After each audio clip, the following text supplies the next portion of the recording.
नमस्कार भाइयों। आज के क्लास में आप सभी का स्वागत है। जैसा कि मैं आपको पीछे के लेक्चर में क्या समाप्त किया था, गुप्तोत्तर काल यानी कि एंशियंट हिस्ट्री का गुप्तोत्तर काल समाप्त किया था। आज हम क्या पढ़ेंगे? एक टॉपिक बचा है। एंशियंट हिस्ट्री में केवल एक टॉपिक बचा है। क्या है वो? प्राचीन भारत में दक्षिण भारत का जो इतिहास है, जो साउथ इंडिया है। यही टॉपिक साउथ इंडिया ही बचा है। अच्छा, एक चीज आप देखिए कि अब तक हम शुरू से देखिए, अब जब पहले लेक्चर से देखिए शुरू से, कि अब तक हमने आपको क्या पढ़ाया। सबसे पहले मैंने आपको क्या पढ़ाया? आदमी जब आदमी नहीं था, क्या था? जंगली था, यानी झिंगा लाला होम होम करता था, यानी नोमैडिक था। उस उससे मैंने स्टार्ट किया, यानी कि कहाँ से? एवोल्यूशन ऑफ मैन, मानव का उद्विकास पहले मैंने पढ़ाया। ठीक। उसके बाद मैंने आपको क्या पढ़ाया? पाषाण काल पढ़ाया। ठीक। उसके बाद ताम्र पाषाणिक संस्कृतियां, उसके बाद इंडस वैली सिविलाइजेशन, फिर मौर्य काल, फिर मौर्योत्तर काल, फिर गुप्त काल, फिर गुप्तोत्तर काल। ये तमाम चीजें मैंने आपको बताई। तो आप उसमें आप ध्यान दीजिएगा कि मैंने आपको क्या पढ़ाया। उसमें अब तक आप ध्यान देंगे, यदि देखेंगे आप, कि मैं आपको केवल नॉर्थ इंडिया का बताया सारी चीजें। चाहे वो गुप्त काल का ले लीजिए, चाहे गुप्तोत्तर काल ले लीजिए, चाहे मौर्य काल ले लीजिए, चाहे मौर्योत्तर काल ले लीजिए, चाहे पाषाण काल ले लीजिए, चाहे एवोल्यूशन ऑफ मैन ले लीजिए, कुछ भी ले लीजिए आप। गौर करिएगा। आप उसमें ध्यान देंगे तो टोटल कहाँ का है? नॉर्थ इंडिया का है। ठीक। यानी उत्तर भारत का है। तो दक्षिण भारत का मैंने आपको कई लेक्चर में कहा भी कि दक्षिण भारत का इतिहास, जो प्राचीन काल का दक्षिण भारत का इतिहास है, वो हम एक साथ पढ़ेंगे। ये मैंने आपको बताया था। ठीक। तो उसी क्रम में आज हम दक्षिण भारत का इतिहास पढ़ेंगे। ठीक। तो दक्षिण भारत का इतिहास की शुरुआत, दक्षिण भारत के इतिहास की शुरुआत कहाँ से होती है? महापाषाणिक संस्कृतियों से होती है। साउथ इंडिया की, प्राचीन काल में साउथ इंडिया की शुरुआत, इतिहास की शुरुआत, साउथ इंडिया की इतिहास की शुरुआत कहाँ से होती है? महापाषाणिक संस्कृतियों से होती है। कहाँ से होती है? क्या मैंने बोला कि दक्षिण भारत में इतिहास की, मैंने दक्षिण भारत में जो इतिहास, पूरे दक्षिण भारत की बात मैं कर रहा हूँ। पूरे दक्षिण भारत में इतिहास की शुरुआत कहाँ से हो रही है? महापाषाणिक संस्कृतियों से। मैं लिख देता हूं, महापाषाणिक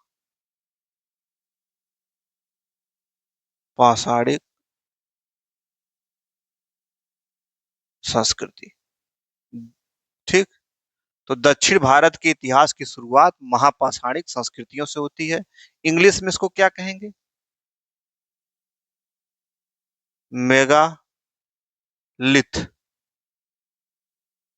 मेगालिथिक कल्चर। ठीक। Megalithic culture, megalithic culture. Time period इसका क्या है? 1000 BC से 500 BC। ठीक। तो दक्षिण भारत के इतिहास की शुरुआत, आप केवल अभी सुनिए, दक्षिण भारत के इतिहास की शुरुआत महापाषाणिक संस्कृतियों से होती है। महापाषाणिक संस्कृतियों को इंग्लिश में कहते हैं मेगालिथिक कल्चर।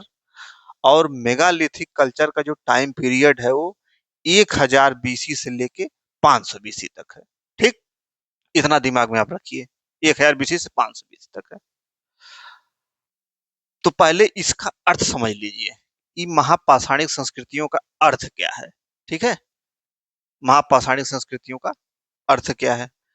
तो जैसा कि लिखा है मेगा, मेगा माने बहुत बड़ा, मेगा माने बहुत बड़ा। या हिंदी में देखिए यहाँ पे महा लिखा है, महा माने बहुत बड़ा। लिथिक, लिथ, लिथ माने पत्थर, माने बहुत बड़ा पत्थर। क्या हुआ इसका अर्थ मेगालिथ का? बड़ा पत्थर। तो ये बड़ा पत्थर कहाँ प्रयोग होता था?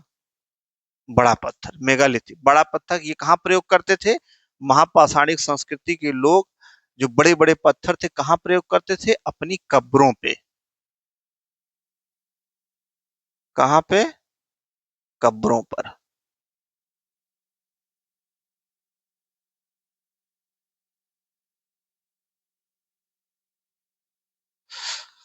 तो कब्रों को ढकने के लिए महापाषाणी संस्कृति के लोग बड़े बड़े पत्थरों का प्रयोग करते थे, और महापाषाणी संस्कृति की ये मुख्य विशेषता है, बड़े बड़े पत्थर।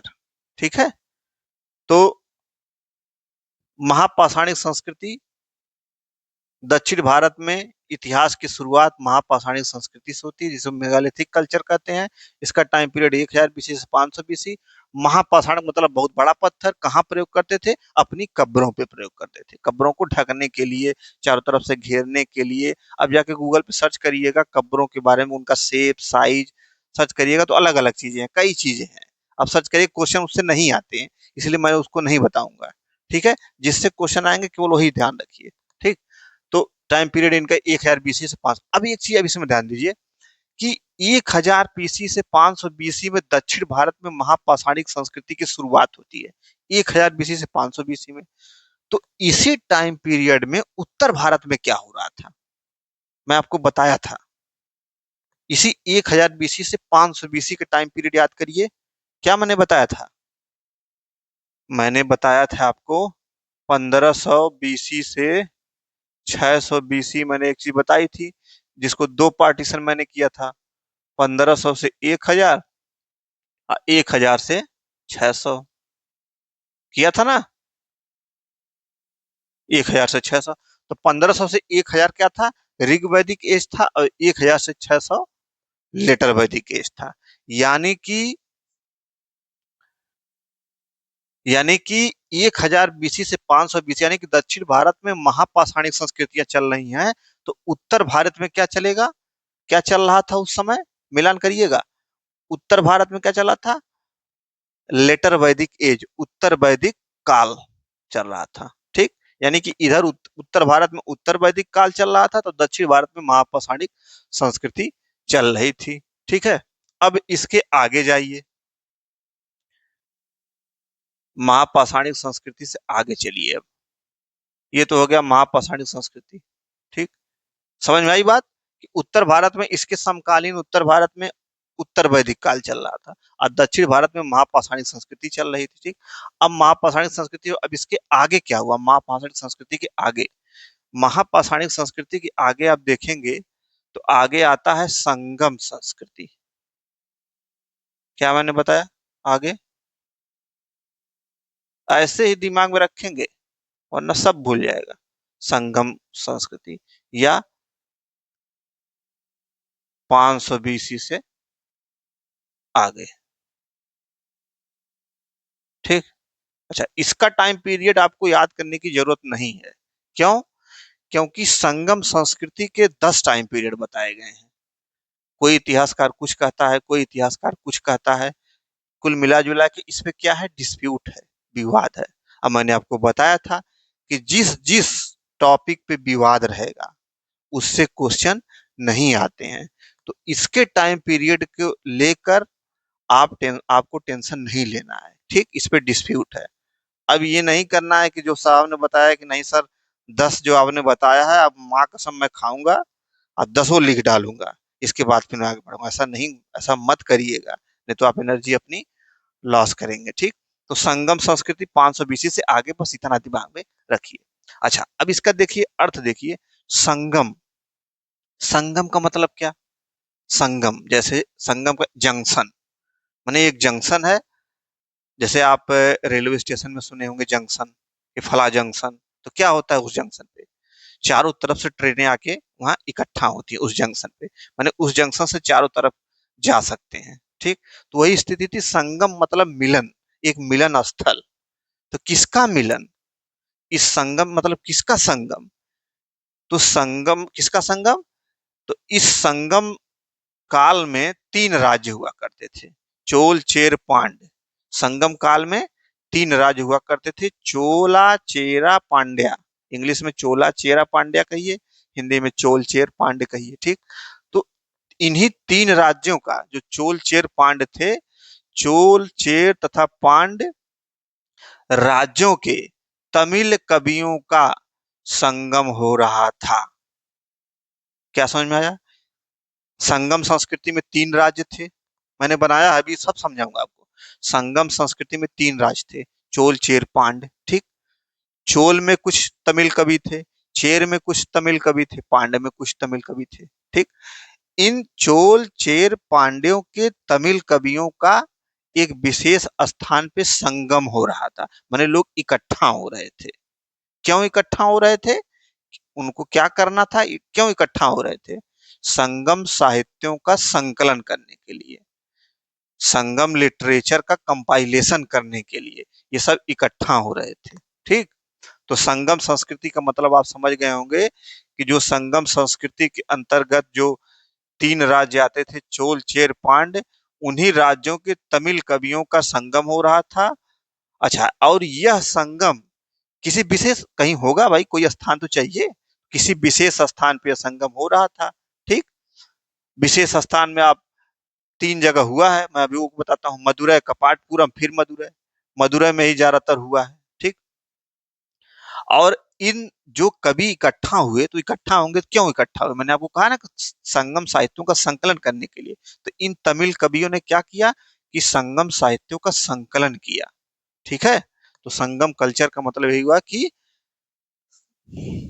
कवि, तमिल कवि, जो चोल, चेर, पांड्य राज्यों की जो तमिल कवियों था, उनका संगम हो रहा था।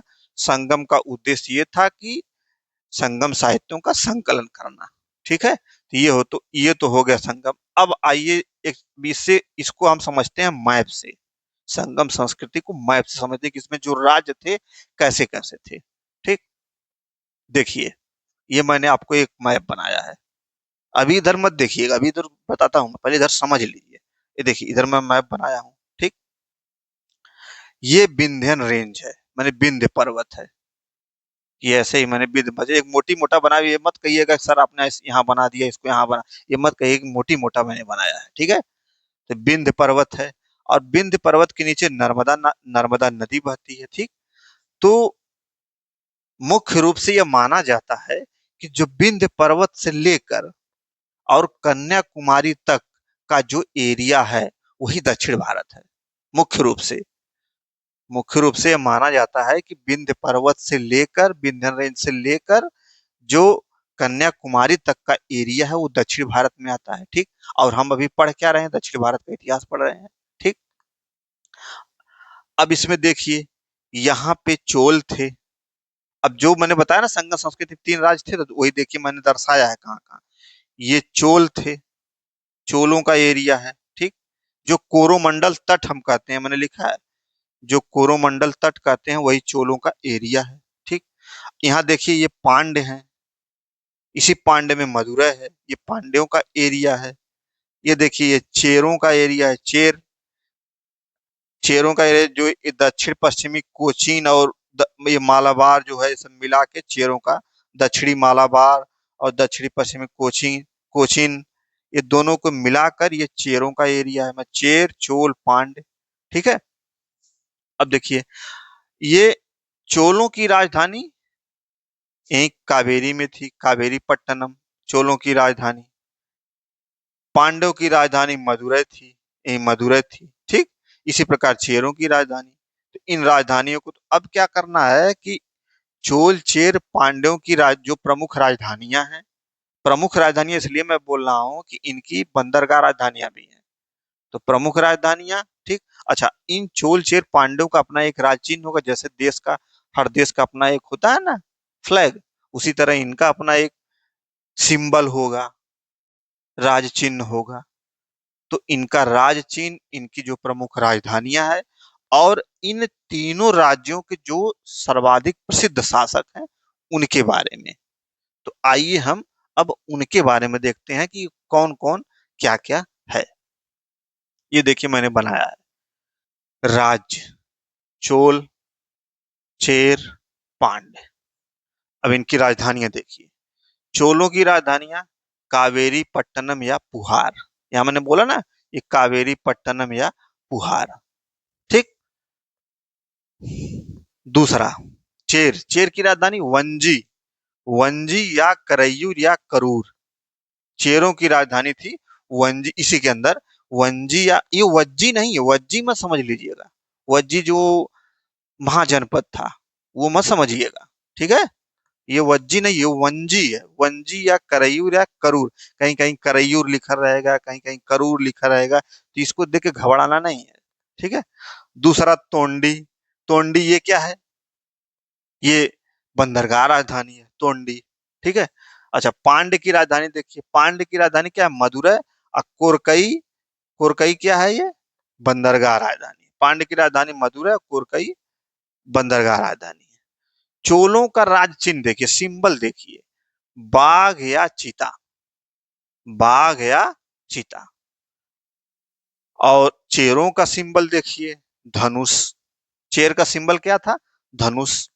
पांड्य का सिंबल मछली। अब सर्वाधिक प्रसिद्ध शासक देख लीजिए। चोल का सर्वाधिक प्रसिद्ध शासक कौन था? कारिकल पहला था, दूसरा एलारा था। अच्छा, कारिकल और एलारा के बारे में साहित्यों में मिलता है, ठीक है, इसलिए ये सर्वाधिक प्रसिद्ध कारिकल और एलारा चोल के। चेरों के सेनगुट्टवन, या कहीं कहीं लाल चेर लिखा रहेगा, या कहीं कहीं लाल चेर गुट्टवन लिखा रहेगा, या कहीं कहीं लाल सेन गुट्टवन भी लिखा रहता है, लाल सेन गुट्टवन। तो लाल चेर लिखा रहेगा तब तो आप जान जाएंगे कि ये चेरों वाला राजा है। लाल सेन लिखा रहेगा तब भी वो कौन सा है? चेरों का ही राजा है। तो कहीं कहीं लाल सेन गुट्टवन भी लिखा रहता है। और दूसरा शासक किसका है? उदयन जेरल, उदयन जेरल, ठीक। पांड्य का देखिए, पांड्य का सर्वाधिक प्रसिद्ध शासक कौन है? नेडुन, नेडुन जेलियन, नेडुन जेलियन, ठीक। तो अब आप एक चीज देखिए कि जैसे ये संगम संस्कृति में तीन राज्य हैं, चोल चेर पांड्य, इनकी राजधानी, ये सब आप जान गए, ठीक। अब इसमें देखिए कि भाई जो ये संगम हुआ तमिल कवियों का, संगम हुआ ये तमिल कवियों का, तो कहाँ हुआ? और कुल तीन संगम हुए, माने कुल तीन बैठकें हुई। संगम साहित्यों का संकलन करने के लिए जो तमिल कवियों का संगम हुआ, वो तीन स्थानों पे हुआ, ठीक। आइए उसको भी देख लें, जो बैठकें हुई कहाँ कहाँ हुई। संगम बैठकें मैंने लिखा है, पहला मदुरै। ज्यादातर पांड्यों ने ही बैठकें बुलाई। अच्छा, पांड्य उस समय के थोड़ा शक्तिशाली थे, ठीक है। और ये तमिल वाली एरिया, यहाँ के लोग तमिल ज्यादा बोलते थे। तो जितने भी संगम साहित्य संकलित होंगे उस किस भाषा में होंगे? तमिल में होंगे। तो याद करने की जरूरत नहीं है, इधर तमिलनाडु वाला एरिया भी है, ठीक। तो ये जो है आपका पांड्य जो है, यही बुलवाते हैं बैठकें। तो पहला संगम बैठक मदुरै में हुई, पांड्यों की राजधानी मदुरै में हुई। और इसके मेन मालिक कौन थे? अगस्त्य ऋषि। अगस्त्य ऋषि के बारे में आपने सुना होगा। दूसरा कपाटपुरम में हुई, इसमें भी अगस्त्य ऋषि थे मेन। अब मदुरै, तीसरा भी मदुरै में हुआ। नक्कीरर, इसके मेन नक्कीरर थे, कहीं कहीं नक्कीरूर भी लिखा रहता है, ठीक। अच्छा, पहले वाले से तो कुछ पता नहीं चलता है कि पहले वाले में क्या, मतलब कोई स्रोत नहीं मिलता है, चाहे साहित्यिक चाहे पुरातात्विक, कोई स्रोत नहीं मिलता है। तो पहले वाले में तो कोई जानकारी नहीं है। दूसरे वाले में एक व्याकरण की एक बुक मिलती है जिसका नाम है तोल कापियम, तोल कापियम। इसको किसने लिखा था? तोल कापियम को तोल कापियर ने लिखा था। तोल कापियर ने तोल कापियम लिखा था। ये तोल कापियम है क्या? तमिल व्याकरण, तमिल व्याकरण। जैसे पाणिनि ने अष्टाध्यायी लिखी थी, उसी तरह से संस्कृत वाली संस्कृत व्याकरण की पुस्तक है वो। उसी प्रकार तोल कापियम तमिल व्याकरण की पुस्तक है, ठीक। एक ही पुस्तक इसमें मिलती है दूसरे वाले संगम बैठक से। तीसरे में नक्कीरूर थे, और इसमें इसमें लगभग 2-2,500 संगम साहित्यों का संकलन किया गया। और इन्हीं संगम साहित्यों से संगम संस्कृति के बारे में जानकारी भी मिलती है, ठीक। तो ये तो हो गया आपका चोल चेर पांड्य और ये सब के बारे में। अब मैंने आपको एक चीज बताया था पीछे के लेक्चर में कि मौर्योत्तर काल में मैंने बताया था कि उत्तर भारत दक्षिण भारत, मौर्योत्तर काल को दो भागों में बांटकर पढ़ना था। उत्तर भारत का तो मैंने बता दिया था। दक्षिण भारत में कौन थे? चोल चेर पांड्य थे। तो चोल चेर पांड्य के बारे में तो मैंने बता दिया, ठीक। मौर्योत्तर काल के बाद क्या आएगा? गुप्त काल। गुप्त काल के बाद क्या आएगा? गुप्तोत्तर काल। अब गुप्तोत्तर काल में भी मैंने बताया था कि दक्षिण भारत के बारे में पढ़ना है। कौन कौन थे दक्षिण भारत में? गुप्तोत्तर काल में दक्षिण भारत में कौन कौन थे? चालुक्य शासक और पल्लव शासक। ठीक। तो देखो, दक्षिण भारत का सबसे पहले महापाषाणिक, फिर संगम संस्कृति, फिर उसके आगे क्या? चालुक्य, पल्लव, ऐसे करके आगे हम बढ़ते जाएंगे। ये रटने की जरूरत है? रटने की जरूरत नहीं है। अच्छा, इसमें एक चीज और देखिएगा, ये जो चोल थे, दूसरी या तीसरी शताब्दी में इन ये चोल एक बार थोड़ा उभरे। जैसे ये कारिकल और एलारा जो चोल थे, ये थोड़ा बहुत इन्होंने साम्राज्य को अपने थोड़ा बहुत संगठित किया, थोड़ा बहुत। ठीक, चोल। लेकिन फिर धीरे धीरे धीरे धीरे इन पे जो है पांड्य जो है हावी हो गए, और लगभग ये 500-600 साल तक ये गायब ही हो गए। ठीक। लेकिन फिर आगे यही चोल फिर आगे अपने आप को संगठित करेंगे, और इनका एक शासक आएगा विजयालय, जो फिर चोल वंश की नींव रखेगा। तो ये वही चोल हैं जो अभी भी मिल रहे हैं, संगम साहित्य में भी मिल रहे हैं। और जब मैं आपको चालुक्य पल्लव बताऊंगा तो उस समय भी मिलेंगे। विजयालय स्थापना करेगा, फिर से चोल वंश की स्थापना करेगा। तो कंफ्यूज नहीं होना है, ये चोल बहुत, मतलब इसमें आप जितने भी राज्य देखेंगे तो चोल सबसे पुराना और सबसे बाद तक चलेंगे। ठीक है, तो चोल शासक बहुत महत्वपूर्ण है। ठीक। तो जैसे मैंने आपको एक चीज बताया था कि पोस्ट मौर्य पीरियड में हमको उत्तर भारत दक्षिण भारत मैंने करके किया था। तो दक्षिण भारत में मैंने लिखा था कि चोल, चेर, पांड्य के बारे में पढ़ना है। फिर उसके आगे मैंने जब गुप्तोत्तर काल पोस्ट गुप्ता पीरियड में गए थे, इसमें भी दक्षिण भारत किया था। इधर दक्षिण भारत में चालुक्य और पल्लव शासक के बारे में मैंने लिखा था किसके। तो अब हम किसके किसके बारे में पढ़ेंगे? चालुक्य और पल्लव शासक के बारे में पढ़ेंगे। ठीक है,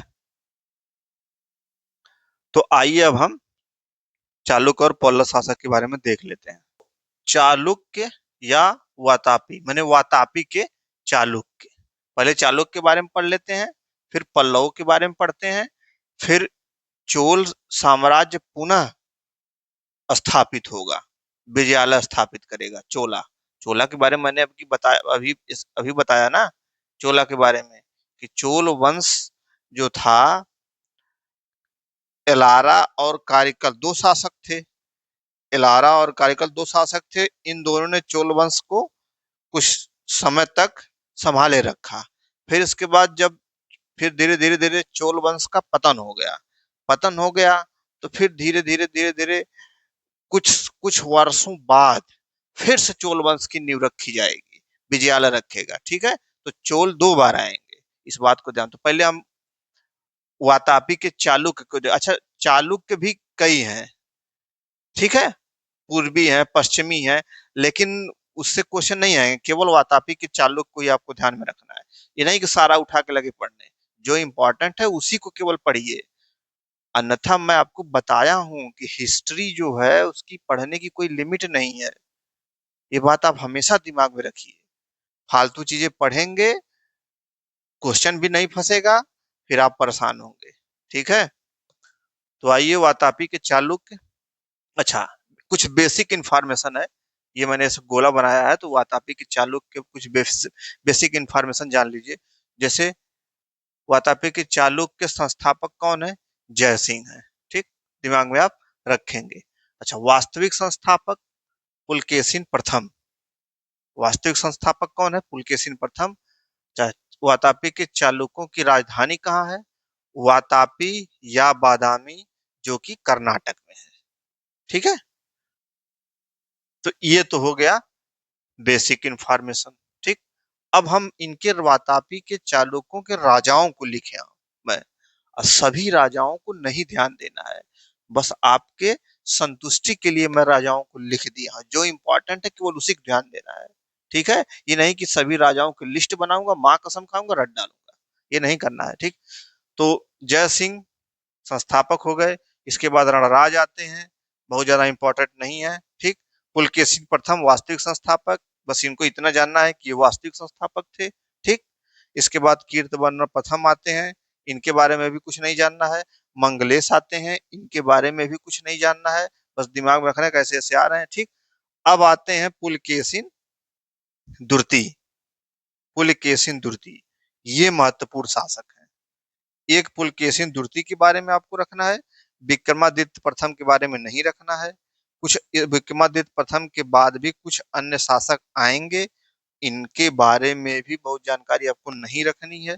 इसके बाद आएंगे विक्रमादित्य द्वितीय, इनके बारे में भी आपको जानकारी रखनी है। इनके बारे में क्या, इनकी दो महारानियां थी, उनके बारे में पढ़ना है, ठीक।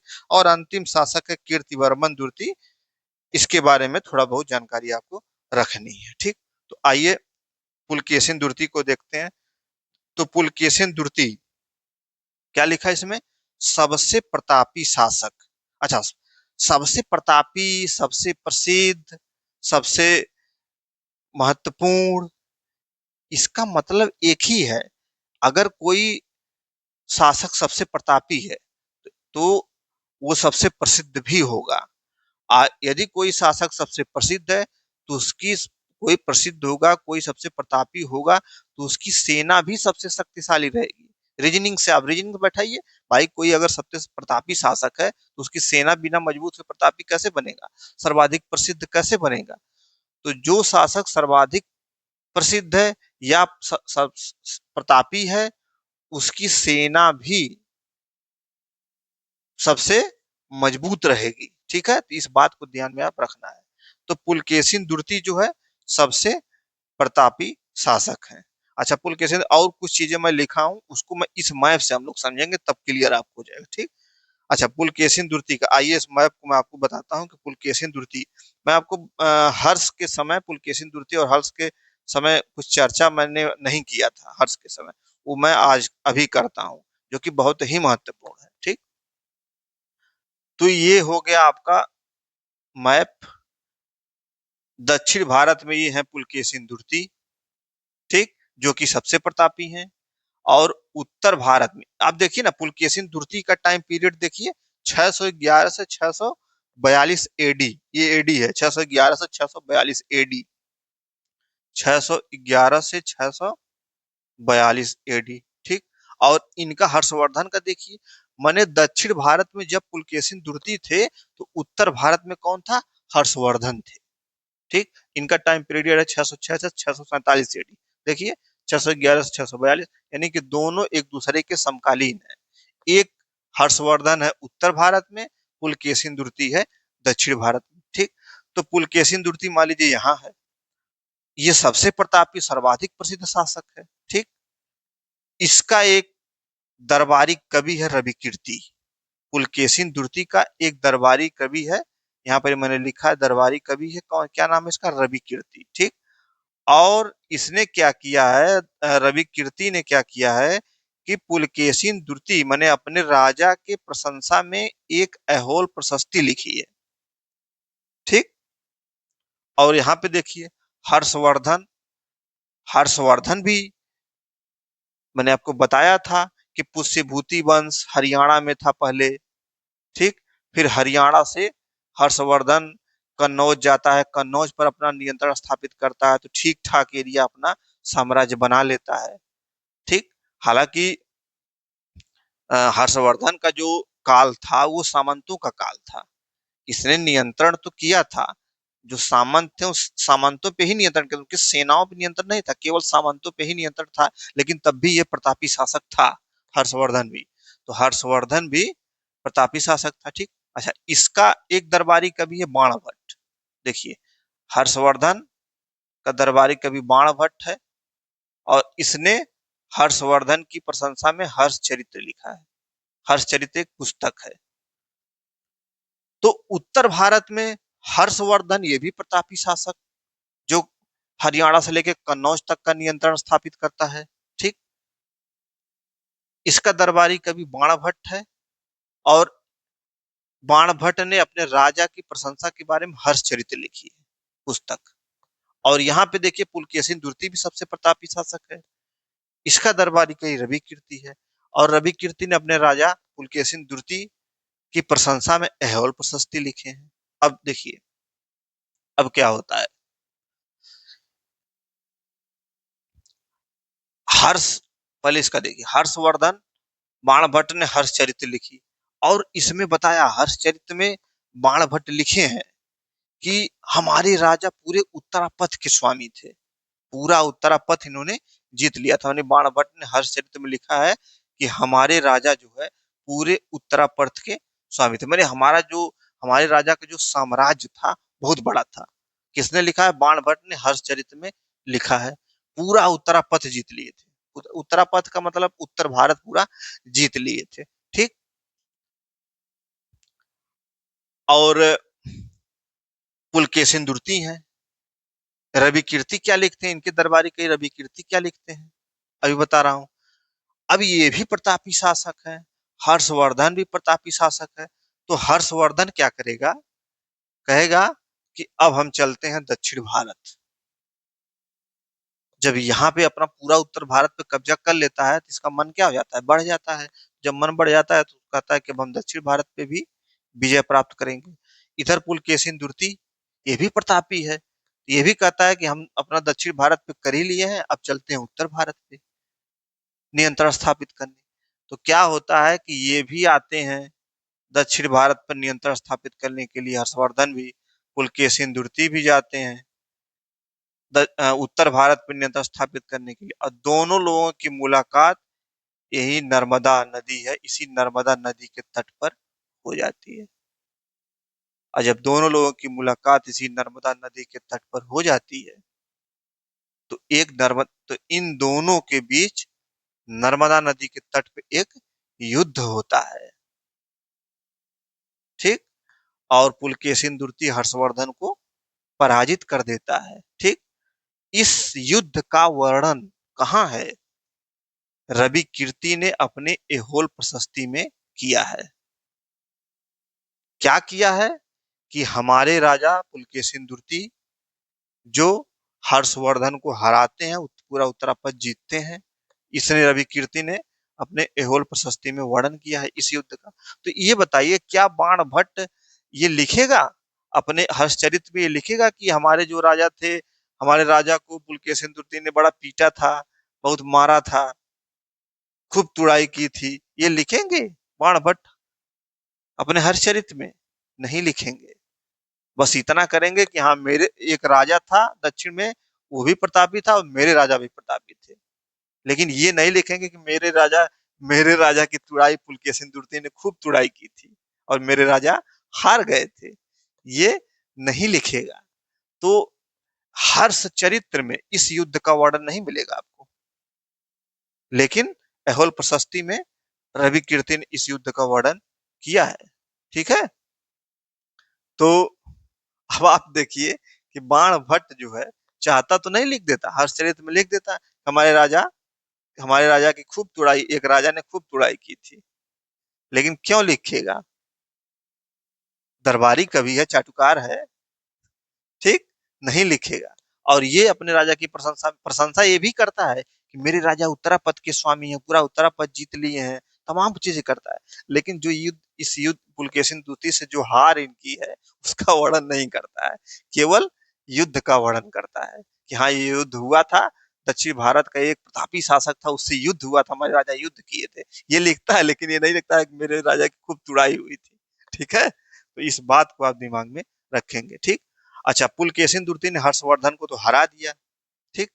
अब पुलकेशिन द्वितीय का मन और बढ़ गया, हर्षवर्धन को हरा दिए और मन बढ़ गया। तो क्या किए पुलकेशिन द्वितीय? इधर निकल दिए और दक्षिण आ गए। और इस दक्षिण में यहाँ पे है पल्लव शासक नरसिंह वर्मन था यहाँ पे। तो क्या किया कि यहाँ भी आक्रमण कर दिए पुलकेशिन द्वितीय। और जब यहाँ पे आक्रमण कर दिए तो पुलकेशिन द्वितीय पल्लव शासक नरसिंह वर्मन इनको पुलकेशिन द्वितीय को पराजित कर देता है, हरा देता है। यही होता है कि एक युद्ध जीते तब तक मन बढ़ गया तो दूसरा युद्ध तुरंत पल्लव शासक नरसिंह वर्मन पुलकेशिन द्वितीय को पराजित कर देता है। तो अब ये चीज देखिए कि कोई दरबारी कभी अपने राजा की प्रशंसा ही करेगा ना, जो उसकी कमियां हैं, जो उसका युद्ध में हार है, तमाम चीजें हैं, ये थोड़ी करेगा कि मेरे राजा की तुड़ाई हुई थी एक युद्ध में, ये थोड़ी लिखेगा। ठीक है। तो इस हिसाब से पहले के दरबारी कवि होते थे, वो चीज तो आज भी है, आज भी चाटुकारिता का जमाना है। ठीक है। यही चीज प्राचीन काल में भी थी। तो ये तो हो गया हर्षवर्धन और पुलकेशिन द्वितीय की कहानी। अब आइए देखिए, अब इसको देखेंगे तब आपको समझ में आएगा। अच्छा, इसको ऐसे ही आप बनाएंगे, ऐसे अगर यदि आप इसको बना लेंगे और ऐसे ही आपको ये दिमाग में रखना है तो रटना नहीं पड़ेगा। अगर ऐसे दिमाग में नहीं रखेंगे तो भूल जाएंगे, बार बार रटना पड़ेगा। और मैं आपको बता दे रहा हूं कि दक्षिण भारत का इतिहास थोड़ा उलझाऊ है। कहीं चालुक्य मिलेंगे, कहीं पल्लव मिलेंगे। अब चोल, चोल मिल रहे हैं, अभी देखिए चोल दूसरी तीसरी शताब्दी में भी है, फिर नौवीं नौवीं शताब्दी में भी मिलेंगे, तो आप कंफ्यूज हो जाएंगे। इसमें छोटे छोटे राज्य भी थे, कई राज्य एक दूसरे के समकालीन थे, कई राज्य पहले थे, कई राज्य बाद में थे। तो इसको लेके ये ना कि पूरा सबका टाइम पीरियड लिखेंगे कि फला राजा इतना से इतना। भाई, सब में डिस्प्यूट है। डिस्प्यूट जो डिस्प्यूट नहीं है उसको मैंने लिखा है, जैसे पुलकेशिन द्वितीय, इसका मैंने लिखा है। तो सबका टाइम पीरियड आपको नहीं लिखना है। इना के लगे सबका समय काल लिखे, पल्लव शासक नरसिंह वर्मन का समय काल क्या था, फिर पुलकेशिन द्वितीय के अलावा फिर और जो तमाम राजा हैं कीर्तिवर्मन, सबका काल क्या था, ये सब नहीं लिखना है। जितना मैं बता रहा हूँ बस उतना ध्यान दीजिए, वरना इतिहास पढ़ने की लिमिट नहीं है। बार बार मैं ये बोलता हूँ, तो इस बात को आप गौर करिएगा, ठीक है। तो आइए इसको देखते हैं। पुलकेशिन द्वितीय सबसे प्रतापी शासक, समझ में आ गया होगा। और सबसे प्रतापी यदि रहेगा तो इसकी सेना भी शक्तिशाली रहेगी, रीजनिंग से। अच्छा, रवि कीर्ति इसके दरबारी कवि हैं पुलकेशिन द्वितीय के रवि कीर्ति। इन्होंने इनकी प्रशंसा में एहोल प्रशस्ति लिखा है, और इस एहोल प्रशस्ति में लिखा है कि मेरे राजा पुलकेशिन द्वितीय और हर्षवर्धन के बीच एक युद्ध हुआ था जिसमें मेरे राजा ने उनको हरा दिया था। ठीक। अच्छा, फिर पुलकेशिन द्वितीय पल्लव शासक नरसिंह वर्मन से भी पराजित हो जाते हैं, जैसा कि मैंने यहाँ पे बताया आपको। ठीक। आगे विक्रमादित्य प्रथम है, बहुत जरा दिमाग में नहीं, कुछ अन्य है, उसको भी नहीं रखना है। अब अगला है विक्रमादित्य द्वितीय। अच्छा, प्रथम द्वितीय का मतलब समझते हैं ना, प्रथम द्वितीय का मतलब क्या है? मतलब एक ही नाम अगर इतिहास में दो बार मिले तो इतिहासकार क्या करते हैं, अलग अलग डिफ्रेंशिएट करने के लिए प्रथम द्वितीय कर देते हैं। ठीक है, यही है, बहुत बड़ी रॉकेट साइंस नहीं है। ठीक है। तो विक्रमादित्य द्वितीय, इनकी दो महारानियां थी, विक्रमादित्य द्वितीय की दो महारानियां थी। एक का नाम था लोक महादेवी और दूसरे का नाम था त्रैलोक्य देवी। तो लोक महादेवी ने क्या किया कि लोक महादेवी ने विरूपाक्ष महादेव का मंदिर बनवाया जो कि पट्टदकल में है। सोचिए, अभी लोक महादेवी विरूपाक्ष महादेव का मंदिर बना, ये बहुत इंपॉर्टेंट है, इसको आप नोट करेंगे तो दिमाग में रखेंगे। और त्रैलोक्य देवी ने त्रैलोक्येश्वर का मंदिर बनवाया। तो इन दोनों महारानियों ने दो मंदिर बनवाए। ठीक है। अच्छा, इसका अंतिम शासक है, वातापी के चालुक्य का अंतिम शासक है कीर्तिवर्मन द्वितीय। और इसी कीर्तिवर्मन द्वितीय के ही एक सामंत थे दंती दुर्ग। दंती दुर्ग कीर्तिवर्मन द्वितीय को ही पराजित करके फिर राष्ट्रकूट वंश की नींव रखता है। राष्ट्रकूट समझ रहे हैं ना, वही जो मैंने बताया था, प्रतिहार, पाल, राष्ट्रकूट, वही ये राष्ट्रकूट है ये। अब ये मत देखिएगा कि राष्ट्रकूट है तो यहाँ कैसे आ गए। भाई, मैं कह रहा हूं ना कि राष्ट्रकूट हुए, पल्लव हुए, चालुक्य हुए, ये सब कोई कोई एक दूसरे के समकालीन है, कोई पहले है, चोल हुए, कोई आगे है, कोई पीछे है। तो ये नहीं कि पूरा टाइम पीरियड लिखूंगा, माँ कसम खाऊंगा सब रट डालूंगा, ये नहीं करना है। ठीक। तो सामंत दंती दुर्ग द्वारा पराजित कर राष्ट्रकूट वंश की नींव रखा जाता है। कीर्तिवर्मन द्वितीय पराजित हो जाते हैं और यहाँ से राष्ट्रकूट वंश की नींव रखी जाती है। ठीक। तो ये तो हो गए चालुक्य। एक और चालुक्य है लेकिन उसको दिमाग में नहीं रखना है, उसको मैं नहीं बताऊं क्योंकि वो वेरीफाइड नहीं है। अब आइए हम देखते हैं पल्लवों के बारे में। कांची के पल्लव शासक। ठीक। पल्लव शासक के बारे में आइए जान लीजिए। ये बेसिक इंफॉर्मेशन है जो मैंने ये ऐसे घेरा बना दिया है, ये बेसिक इंफॉर्मेशन। पहले इनके बारे में, कांची के पल्लव के शासक के बारे में कुछ बेसिक इंफॉर्मेशन जान लीजिए। जैसे कांची के पल्लव शासक का जो संस्थापक था, क्या नाम था उसका? सिंह विष्णु। ठीक। राजधानी कांची के पल्लव शासक कांची थी। ठीक। सांस्कृतिक राजधानी मामल्लपुरम एवं महाबलीपुरम। असल बात यह है ना कि जैसे पल्लवों के शासन काल में द्रविड़ शैली का विकास हुआ। और पल्लवों का जो काल है वो सांस्कृतिक दृष्टि से सांस्कृतिक पक्ष में कुछ ज्यादा ही डेवलप था। ठीक, इसलिए पल्लवों के काल को सांस्कृतिक रूप में जाना जाता है, सांस्कृतिक पक्ष के रूप में, कल्चरल एस्पेक्ट के रूप में जाना जाता है पल्लवों काल। इसमें तमाम मंदिरों का विकास हुआ, तमाम चीजें हुई। ठीक है, तो इसीलिए पल्लव शासकों की एक सांस्कृतिक राजधानी थी, जहां पर मंदिरें वंदिर तमाम चीजें बनाई गई जिस एरिया में, उस एरिया को इनकी एक कल्चरल राजधानी थी, मामल्लपुरम एवं महाबलीपुरम। यानी कि मंदिर मंदिर का निर्माण मामल्लपुरम एवं महाबलीपुरम में हुआ, इसलिए इन लोगों की कल्चरल राजधानी है। ठीक है। अच्छा, भाषा तमिल थी, ये तो आप जान ही रहे हैं। अच्छा, अब देखिए, ये तो हो गया बेसिक इंफॉर्मेशन। अब राजा के बारे में, जैसे सिंह विष्णु सबसे पहले संस्थापक, जैसा कि बताया मैंने। अच्छा, महेंद्र वर्मन, इनकी महेंद्र वर्मन की पुस्तक है मत्स्य विलास प्रहसन। बस इतना जानिए कि इनकी एक पुस्तक है मत्स्य विलास प्रहसन। अच्छा, महेंद्र वर्मन का एक दरबारी कवि है भारवी, जिन्होंने किरातुर्य नियम नामक पुस्तक लिखी है। महेंद्र वर्मा के दरबारी कवि भारवी ने किरातुर्य नियम नामक एक पुस्तक लिखी है। ठीक, महेंद्र वर्मन शैली मंडप बनाए। अच्छा, मंडप, अच्छा थोड़ा ये चीज थोड़ा जान लीजिए आप। मंडप और तमाम चीजें थोड़ा सा जान लेंगे ना, कैसे कैसे डेवलपमेंट हुआ, फिर इसको जब देखेंगे तो समझ में आएगा। जैसे जैसे क्या होता था पल्लव पल्लवों के काल में, कि जैसे कोई पहाड़ है, ठीक, उस पहाड़ को काट कर क्या होता था कि पहाड़ों को काट कर, ऐसे लिख लीजिए आप, पहाड़ों को काट कर गुहा मंदिर बनाए जाते थे। गुहा मंदिर बनाए जाते थे, जिसे क्या कहते थे, मंडप। ठीक, पहाड़ों को काटकर गुहा मंदिर बनाए जाते थे, पहाड़ों को काटकर गुहा बनाया जाता था, उसी गुहा से गुहा मंदिर में मंडप बनाए जाते थे। तो पहला ये चीज हो गया मंडप। ठीक, अब आगे देखिए। अब अच्छा, गुहा मंदिर जो मंडप बनाए जाते थे, ये मंडप थे किस शैली में, महेंद्र वर्मन शैली में। महेंद्र वर्मन शैली किसके शासनकाल में बना, महेंद्र वर्मन शासनकाल में। ठीक, मंडप। अब आगे देखिए, आगे क्या हुआ कि ये मंडप जो है और उत्कृष्ट हो गए, और सुपर हो गए, और अच्छे हो गए। तो आगे क्या हुआ कि उत्कृष्ट मंडप बनने लगे। उत्कृष्ट मंडप अब प्लस जो है रथ। अच्छा, ये रथ क्या है, ये क्या चीज है, ये किसने किया, उत्कृष्ट मंडप, मंडप है। अच्छा, रथ क्या होता था, जैसे मंडप बना, ठीक, अब क्या हुआ कि एक सिंगल पत्थर को काट कर रथ बनाए जाते थे, उकेरा जाता था उसको। कैसे कि एक पत्थर को काट कर उकेरा जाता था, तो वो रथ बन जाता था। तो अब क्या हुआ, पहले मंडप बना पहाड़ों को काटकर, फिर उसी मंडप को और उत्कृष्ट मंडप बना दिया गया, प्लस सिंगल पत्थर को उकेर कर रथ बना दिया गया। तो पहले मंडप, अब उत्कृष्ट मंडप प्लस रथ, उत्कृष्ट मंडप प्लस रथ।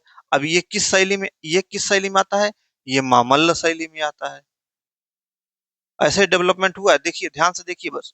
अब आगे क्या हुआ, आगे फिर धीरे धीरे इसके आगे जब जाएंगे, धीरे धीरे धीरे धीरे स्वतंत्र मंदिरों का विकास होने लगेगा, स्वतंत्र मंदिरों का विकास होने लगेगा। समझ में आई बात। पहले तो केवल मंडप बनाए जाते थे, पहाड़ को काट दिया, पहाड़ गुफा गुहा गुहा पहाड़ करके काट दिया, उसको एक मंडप बना लिया, केवल मंडप हो गया। ठीक, फिर आगे चल के उस मंडप को और उत्कृष्ट मंडप कर दिया गया, और उसी में सिंगल पत्थर को काट कर एक रथ बना दिया गया। ठीक, फिर धीरे धीरे ये मामल शैली से आगे बढ़ेंगे, तो फिर धीरे धीरे स्वतंत्र मंदिरों का विकास हुआ। किसके समय हुआ स्वतंत्र मंदिर का विकास, किस शैली में, राज सिंह की शैली में, राज सिंह शैली। और फिर आगे फिर ऊंचे ऊंचे शिखर मंदिरों के तमाम चीजें बनने लगी। ठीक, तो ये डेवलपमेंट है।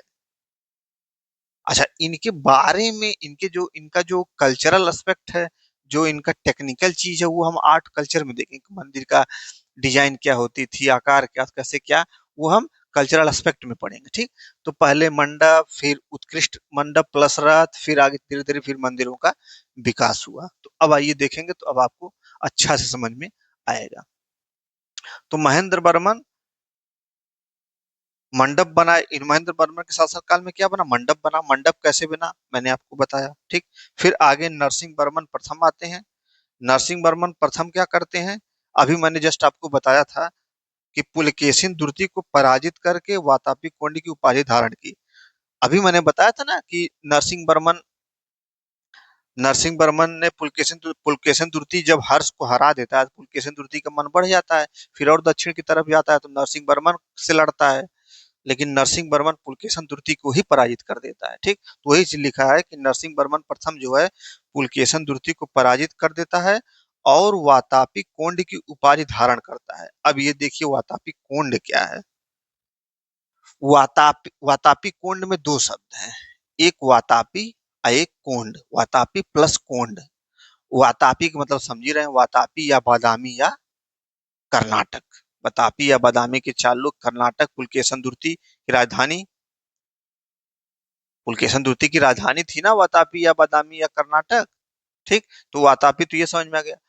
और कोंड क्या होता था? कोंड का मतलब होता है विजेता, जीत जाने वाला। जो जीत गया वो विजेता हो गया, कोंड। तो ये क्या किया कि नरसिंह वर्मन प्रथम जब वातापी को या बादामी को या कर्नाटक को जब जीत लिया तो इसने वातापी कोंड की उपाधि धारण की। कोंड माने विजेता, वातापी कोंड। तो वातापी कोंड, वातापी जीता तो वातापी कोंड। ठीक, यदि कोई मदुरै के जीतेगा तो मदुरै कोंड की उपाधि धारण करेगा। यदि कोई गंगा के तट तक पहुंच जाएगा, गंगा को जीतेगा, गंगा के तट तक जीत लेगा तो वो कौन सी उपाधि धारण करेगा? गंगई कोंड। ठीक, फिर आगे चल के गंगई कोल चोलपुरम एक शहर भी बसा दिया जाएगा। तो ऐसे कोंड, ये कोंड का कंसेप्ट है, ऐसे समझिएगा।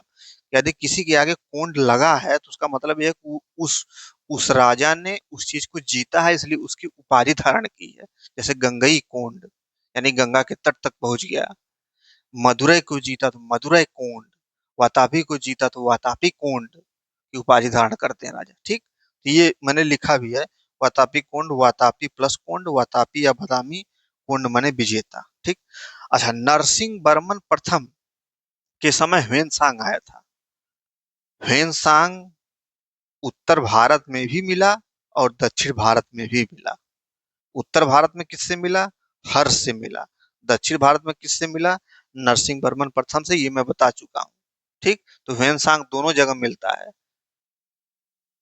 अच्छा, मंडप व रथ मामल्ल शैली, ये मैंने बताया ही कि पहले मंडप बना, फिर आगे चल के मंडप और उत्कृष्ट हो गया, प्लस साथ में रथ भी बना।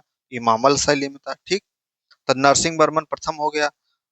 नरसिंह वर्मन द्वितीय, आइए नरसिंह वर्मन द्वितीय को देखते हैं। नरसिंह वर्मन द्वितीय की शैली क्या है? राजसिंह शैली है। अच्छा, नरसिंह वर्मन द्वितीय के समय स्वतंत्र मंदिरों का निर्माण होने लगा। मैंने बताया ना कि मंडप रथ के बाद क्या होगा? स्वतंत्र मंदिर बनेगा। यहाँ पे बताया मंडप, उसके मंडप प्लस रथ के आगे धीरे धीरे स्वतंत्र मंदिरों का विकास। तो इनके समय स्वतंत्र मंदिरों का निर्माण होने लगा। ठीक, आगे एक नंदी वर्मन द्वितीय है जिन्होंने नंदी वर्मन शैली चलाई। और इस पल्लव के अंतिम शासक कौन था? अपराजित वर्मन। पल्लव का, कांची के पल्लव का अंतिम शासक अपराजित वर्मन है, जिसको विजयालय पराजित करता है और चोल वंश की नींव रखता है। अब देखिए यहाँ फिर चोल आ गया। बीच में चोल मर गए थे सब, माने चोल चेर पांड्य। चोल में मैंने बताया था कि कारिकल एक है, एक एलारा है, दो शासक साहित्यिक स्रोतों में मिलते हैं। उसके बाद कुछ वर्षों तक चोल साम्राज्य क्या होता है? पतन हो जाता है। चोल साम्राज्य रह ही नहीं जाता है। फिर देखिए अब फिर वही चोल विजयालय जो है अपराजित वर्मन को फिर चोल वंश की नींव रखता है विजयालय। तो अब फिर से, अब चोल बड़े इंपॉर्टेंट है, चोल वंश बहुत इंपॉर्टेंट है। दो शासक तो मैंने अभी बताया, जब अभी आपको अभी जस्ट बताया दो शासक चोल वंश में। फिर कुछ दिन तक चोल वंश का पतन हो जाता है, समाप्त हो जाता है। लेकिन अब विजयालय देखिए पल्लव को पराजित करके अपराजित वर्मन को पराजित करता है, फिर से चोल वंश की स्थापना करता है। ठीक, तो अब आइए फिर से एक बार चोल वंश को देखते हैं।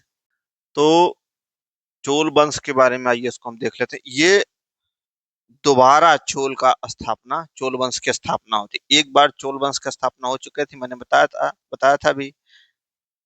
कारिकल और एलारा चोल वंश के शासक थे।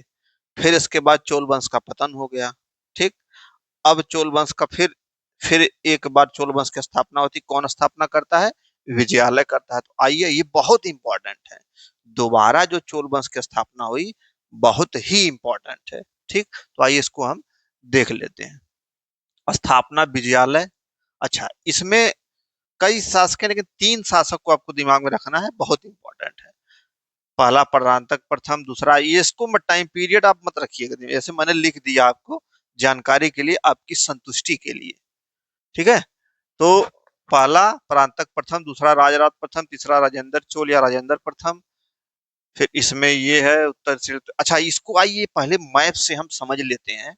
मैप से समझ लेंगे और कैसे जैसे मैं बता रहा हूं ऐसे ही दिमाग में आप रखेंगे, कुछ भी रटना नहीं पड़ेगा आपको।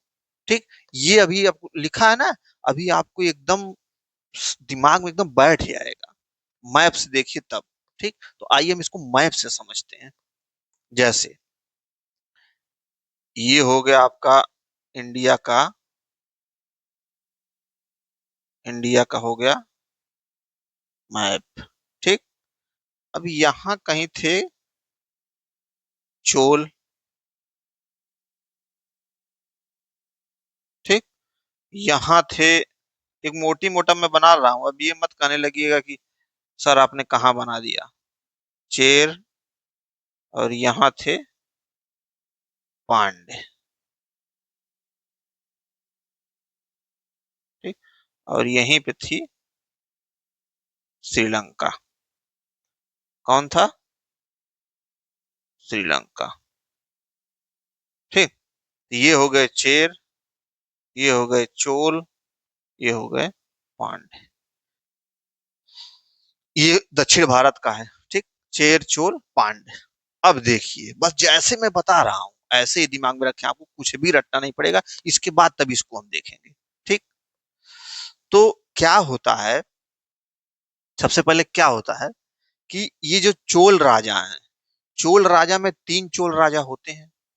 ठीक, तो देखते हैं कैसे। तो आप अभी चोल राजाओं का नाम मत दिमाग में रखिए, बस पहला दूसरा तीसरा ऐसे करके रखिए। ठीक है, तो आइए पहला को पहले देखते हैं। ये चोल राजा में फर्स्ट फर्स्ट फर्स्ट राजा ने क्या किया, माने चोल चोल शासकों में कई शासक, उसमें पहला शासक ने क्या किया कि पांड्यों को पराजित किया। पहला पांड्यों को, पर ऐसे ही बना लीजिएगा जैसे मैं बना रहा हूं। पहला शासक क्या किया? पांड्यों को पराजित किया। तो यहाँ पे क्या लिखेंगे कि पांड्य को पराजित। अच्छा, पांड्य को जब पराजित करेगा तो पांड्यों की राजधानी कहाँ थी? पांड्य की राजधानी कहाँ थी? मदुरै। तो जब पांड्य को पराजित करेगा तो मदुरै कोंड की उपाधि धारण करेगा। मदुरै कोंड की उपाधि।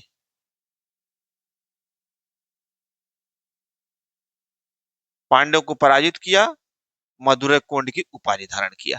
पहला राजा, चोलों में पहला राजा, फर्स्ट चोल का पहला राजा, पांड्य को पराजित किया, अब मदुरै कोंड की उपाधि धारण की।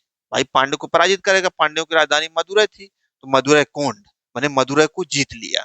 ठीक, ये पहला राजा हो गया। अब देखिए, चोल वंश का दूसरा राजा, पहला दूसरा मैं बता रहा हूं, ऐसे अभी नाम नहीं, अभी बस जानिए कि पहला ने क्या किया, दूसरे ने क्या किया, तीसरे ने क्या किया, कंसेप्ट से। फिर देखिए अभी कितना आसानी से, आप इसको पढ़ना नहीं पड़ेगा आपको। चोल का पहला राजा पांड्यों को हराया, और पांड्यों की राजधानी मदुरै, तो मदुरै कोंड की उपाधि धारण कर लिया। दूसरा क्या करेगा? दूसरा क्या करेगा? चेरों को हराएगा। माने अब यही इनको हराएंगे सब, चोल चेरों को हराएंगे। दूसरा राजा क्या करेगा चोलों का, चेरों को पराजित करेगा। समझ में आ रही बात? चेर को पराजित करेगा। और और उत्तरी श्रीलंका, ये उत्तरी श्रीलंका पर भी विजय प्राप्त करेगा, उत्तरी श्रीलंका को भी जीतेगा। माने श्रीलंका का उत्तरी भाग।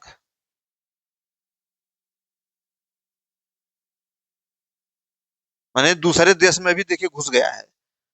चोल ने क्या किया, पांड्य को हराया और क्या उपाधि धारण की, मदुरै कोंड, पहला राजा ने। दूसरे ने क्या किया, चेर को हराया और श्रीलंका के उत्तरी भाग। अब जैसे चोल चोल के राजाओं का मन बढ़ता गया, कैसे भाई, जिसको भी जिससे भी युद्ध कर रहे हैं तुरंत जीत जा रहे हैं, आक्रमण करके जीत जा रहे हैं, कब्जा कर ले रहे हैं, ठीक।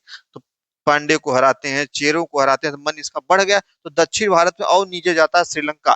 तो श्रीलंका के उत्तरी भाग को जीतता है दूसरा वाला राजा। तो चोल का दूसरा वाला श्रीलंका का उत्तरी भाग जीतता है, ठीक। और क्या करता है, यही दूसरा वाला ही, और इसका मन ज्यादा बढ़ गया था। और क्या करता है ये कि ये मालदीव, मालदीव मालदीव पर भी नियंत्रण स्थापित कर, मालदीव को भी विजित करता है। मालदीव पर, मालदीव को विजित करता है।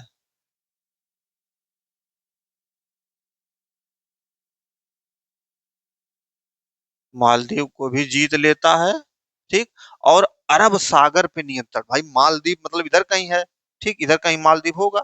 अब देखिए, श्रीलंका के उत्तरी भाग को भी जीत रहा है, चेरों को भी हरा रहा है, फिर इसके बाद मालदीव पे भी नियंत्रण स्थापित कर रहा है। मालदीव पर नियंत्रण का मतलब अरब सागर, इधर अरब सागर है, यानी कि अरब सागर पर भी नियंत्रण, अरब सागर पर नियंत्रण स्थापित करता है, ठीक। तो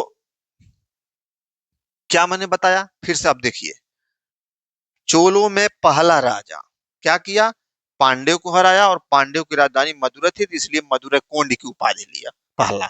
दूसरा राजा, चोले में दूसरा राजा, चेरों को हराता है और श्रीलंका के उत्तरी भाग को जीतता है और मालदीव पर नियंत्रण स्थापित करता है, यानी कि अरब सागर पर भी नियंत्रण स्थापित करता है, ठीक। दूसरा राजा। तीसरा क्या करेगा, अब आप सोचिए, सोच के बताइए, चोल वंश का तीसरा राजा क्या करेगा, रीजनिंग से सोचिए, तीसरा राजा क्या करेगा। पहले तो जो ये आधा अधूरा काम बचा है जो उत्तरी श्रीलंका का है, इसको क्या करेगा, पूर्ण श्रीलंका की विजय करेगा, तीसरा वाला। तो आइए तीसरा का देखते हैं, पूर्ण श्रीलंका की विजय। देखिए रीजनिंग से देखिए ना, एकदम आसान है, पूर्ण श्रीलंका का विजय। भाई जो काम छूटे रहेंगे वही तो अगला राजा करेगा।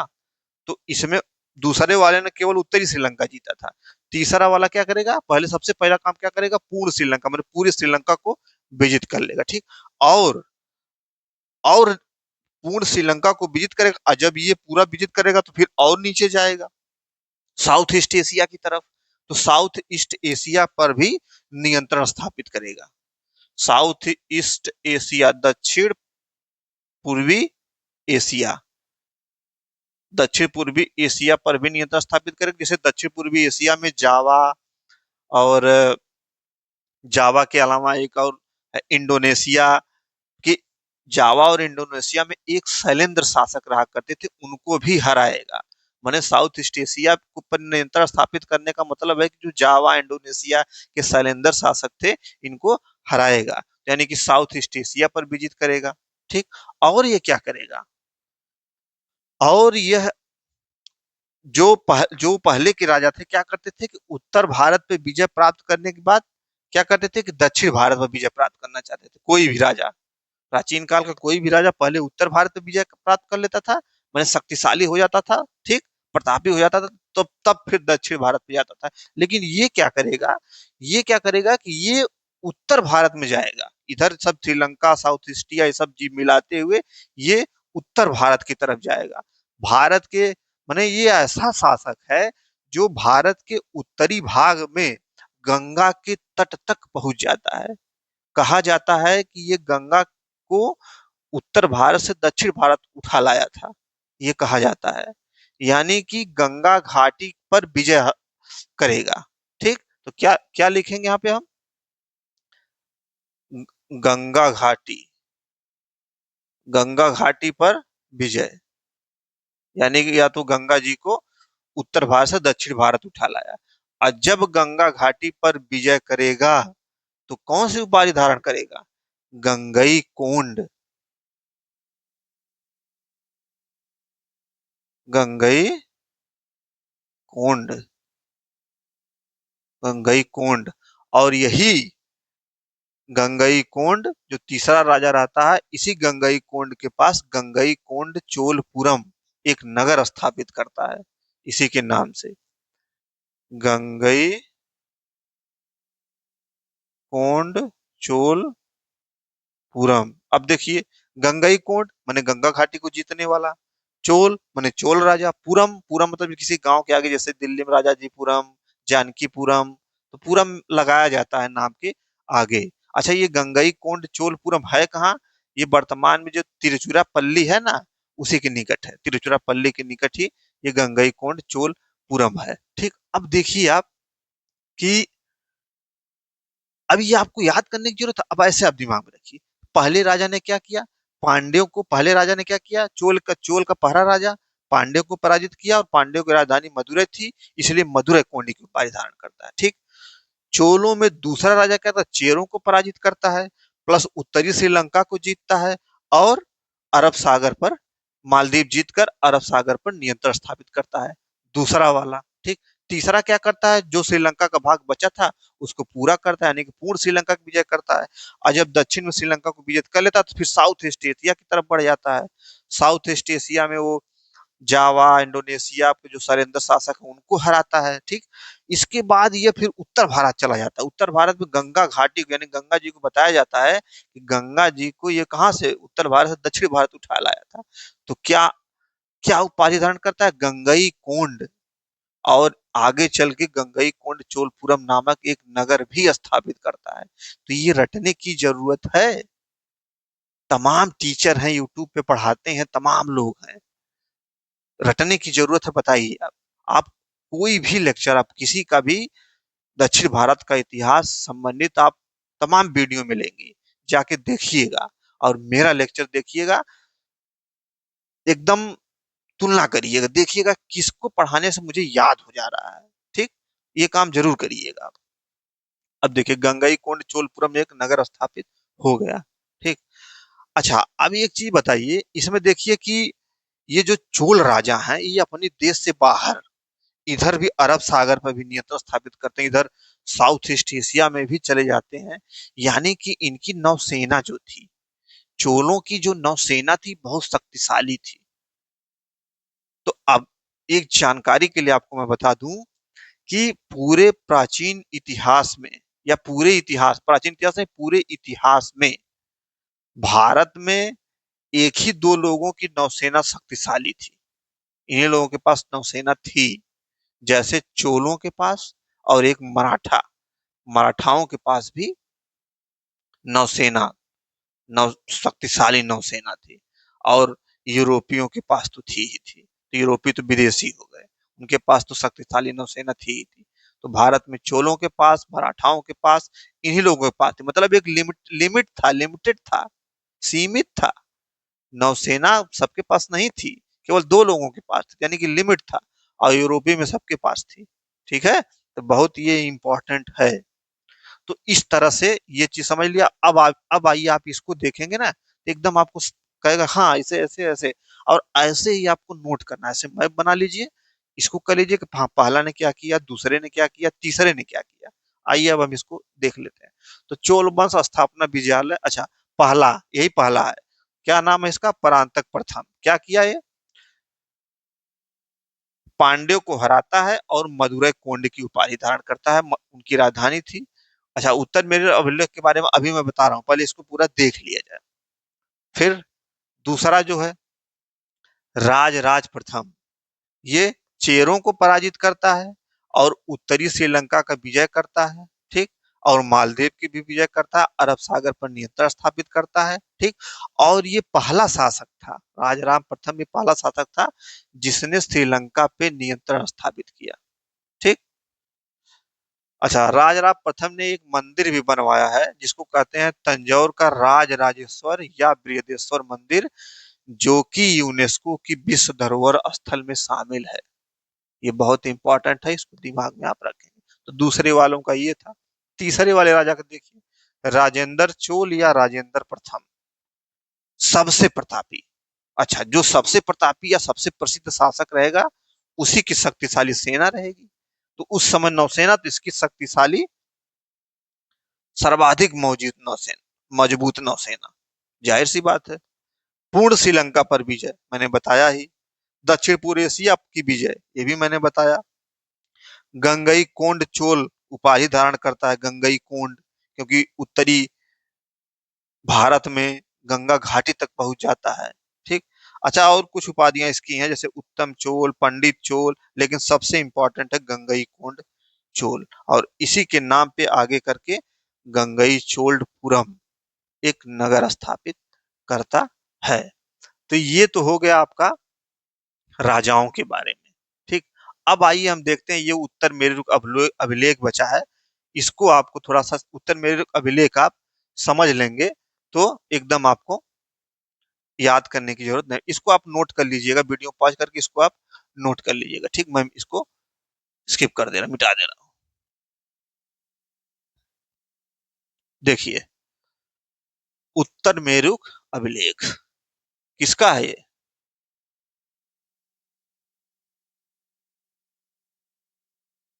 उत्तर मेरू अभिलेख। अच्छा, तो सबसे पहले उत्तर मेरू अभिलेख से क्या क्वेश्चन पूछा जाता है? सबसे पहला क्वेश्चन क्या है कि ये किसके समय का था? यह अभिलेख किसके समय का था? किसके समय का था? परांतक। पहला क्वेश्चन तो ऐसे ही पूछा था, किसके समय का? तो किसके समय का? परांतक प्रथम के समय का था। ठीक। अच्छा, इस अभिलेख से जानकारी क्या मिलती? दूसरा क्वेश्चन, इस अभिलेख से जानकारी क्या मिलती है? तो क्या जानकारी मिलती है? स्थानीय प्रशासन की, चोल काल के स्थानीय प्रशासन की जानकारी मिलती है। ठीक। अच्छा, अब एक क्वेश्चन मैं आपसे पूछूं कि चोल काल की सबसे महत्वपूर्ण विशेषता क्या है? तो चोल काल की सबसे महत्वपूर्ण विशेषता है स्थानीय स्वशासन। स्थानीय स्वशासन या स्थानीय स्वायत्तता। स्थानीय स्वायत्तता। ठीक।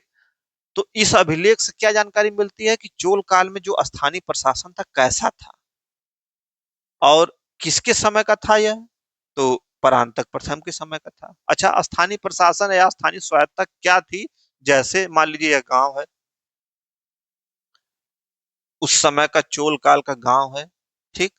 अच्छा, इस गांव पे कुछ गांव की प्रतिनिधि संस्थाएं होती थी। इस गांव की क्या होती थी? प्रतिनिधि संस्थाएं। गांव की प्रतिनिधि संस्थाएं होती थी, जैसे उर, सभा, महासभा। ठीक। तो गांव की प्रतिनिधि संस्थाएं, उर, सभा, महासभा, ये क्या करते थे? ये लोग गांव के प्रशासन को चलाते थे और केंद्र या राजा इस गांव के प्रशासन में एकदम हस्तक्षेप नहीं करता था, एकदम नहीं। माने ये लोग एकदम स्वतंत्र थे अपने गांव के प्रशासन चलाने के लिए। ठीक। तो गांव का प्रशासन चलता था इन लोगों के द्वारा, और राजा या केंद्र, राजा कहिए या केंद्र कहिए, उसका एकदम हस्तक्षेप नहीं था, बल्कि राजा या केंद्र जो है सहयोग करते थे, इनको प्रशासन चलाने में सहयोग करते थे। ठीक। तो उर, सभा, महासभा। अच्छा, तो इससे क्वेश्चन इतना ही बनता है। अच्छा, चोल काल की सबसे महत्वपूर्ण विशेषता अगर आपसे पूछी जाए ना, तो स्थानीय स्वायत्ता, स्थानीय प्रशासन है चोल काल की सबसे महत्वपूर्ण विस्तार। इसकी जानकारी कहाँ से मिलती, कहाँ लिखा गया है? उत्तर मेरूर अभिलेख में लिखा गया है। उत्तर मेरूर अभिलेख किसका है? परांतक प्रथम का है। तो ये बहुत ही इंपॉर्टेंट है, इसको आपको दिमाग में रखना है। ठीक, तो ये तो हो गया आपका दक्षिण भारत का इतिहास। इतना ही है। दक्षिण भारत, प्राचीन काल के दक्षिण भारत का इतिहास इतना ही है।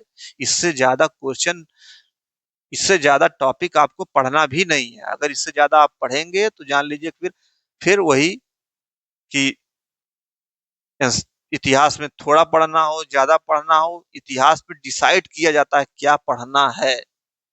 ये नहीं कि पूरा एक उठाए कोई ग्रंथ, पूरा ग्रंथ उठा के पढ़ने लगे, नहीं, कभी एग्जाम नहीं निकलेगा। ठीक, तो आज बहुत खुशी की बात है कि आज हम लोगों का एंशियंट हिस्ट्री समाप्त हुआ।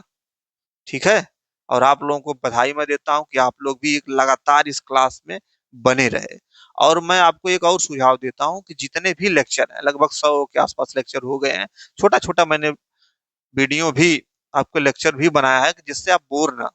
ठीक, और एक एक क्रम वाइज आप इसको देखेंगे ना, तो मैं कह रहा हूं ना कि एंशियंट हिस्ट्री, लोग कहते हैं ना कि याद करना है, याद करना नहीं पड़ेगा आपको। ठीक, तो आप क्या करिए, लेक्चर सुनिए, जो मैं बोल रहा हूँ लेक्चर सुनिए, फिर उसको कॉपी कलम बंद करके चिंतन मनन करिए। हाँ, इसके बाद ये हुआ, हाँ इसके बाद ये हुआ, इसके बाद ये हुआ। ठीक, फिर इसके बाद आप क्वेश्चन बुकलेट उठाइए, क्वेश्चन हल करिए, देखिए क्वेश्चन नहीं हल होता तब बताइएगा। ठीक है, तो आज एंशियंट हिस्ट्री समाप्त। अब हम आगे से नया एक चैप्टर चालू करेंगे, नया एक सेक्शन चालू होगा। क्या है वो? मध्यकालीन भारत, मिडाइवल इंडिया। लेकिन उससे पहले हम कुछ क्वेश्चन प्रैक्टिस करेंगे, लेकिन वो आगे के लेक्चर में करेंगे। ठीक है, तो हार नहीं माननी है, वीडियो को देखना है। और किसी भी, कोई भी व्यक्ति हो, उस व्यक्ति से कुछ भी, माने मनुष्य से इस धरती पे कुछ भी असंभव नहीं है। कुछ भी असंभव नहीं है, कुछ भी। अगर यदि एक मनुष्य अपने पूरे टाइम, अपने पूरे मन से, जी जान से लग जाए किसी चीज पे, तो कोई भी परीक्षा असंभव नहीं है। ठीक, तो आपको बहुत शुभकामनाएं देता हूं कि आप लेक्चर को आपने देखा। और अच्छा, कोई अगर डाउट होता है ना तो आप इस पे कमेंट करिए, डाउट होता है, मैं आपको पूरी कोशिश करूंगा बताने के लिए। ठीक, तो मिलते हैं आपसे अगले लेक्चर में। Thank you.